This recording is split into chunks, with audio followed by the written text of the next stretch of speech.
رسول اللہ صلی اللہ علیہ وسلم نے فرمایا کہ جب کسی بندے سے گناہ ہوتا ہے اور وہ اللہ کے سامنے ہاتھ اٹھا کے توبہ کرتا ہے تو اللہ فرشتوں سے کہتے ہیں کہ دیکھو یہ مجھ سے توبہ کر رہا ہے نا، اس کو یقین ہے کہ کوئی خدا ہے، کوئی رب ہے جو اس کے گناہ پہ سزا بھی دے سکتا ہے اور معاف بھی. حالانکہ ابھی اللہ نے سزا دی نہیں ہے، کوئی نظر بھی نہیں آ رہی سزا اس کو یقین ہے کہ میرا کوئی رب ہے جو اس گناہ پہ سزا بھی دے سکتا ہے اور معاف بھی کر سکتا ہے، تبھی یہ مجھ سے گڑ گڑا کے معافی مانگ رہا ہے. تو میں اس کے عمل کی لاج رکھتا ہوں. بہت سے گناہ کرتے ہیں، نہیں ہاتھ اٹھاتے اللہ کے سامنے، اور اللہ کو دیکھنے کے بعد تو سارے ہی ہاتھ اٹھائیں گے، تو پھر تو سارے اٹھا لیں گے ہاتھ، توبہ کریں گے.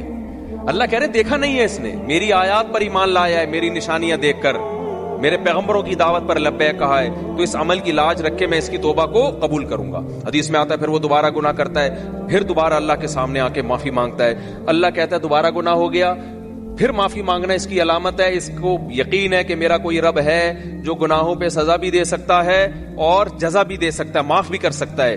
تو پھر یہ معافی مانگ رہا ہے. نبی صلی اللہ علیہ وسلم کی حدیث کا مفہوم ہے 70 دفعہ بھی کوئی گناہ کر کے 70 دفعہ توبہ کرے گا تو اللہ اس کے اس جذبے کی لاج رکھ کر اس کے گناہ کو معاف کرے گا. اس کا مطلب یہ نہیں کہ آپ 70 دفعہ گناہ کریں، مقصد ایک سمجھانا ہے کہ توبہ میں تاخیر نہ کریں. تو اللہ معاف کیوں کر رہا ہے؟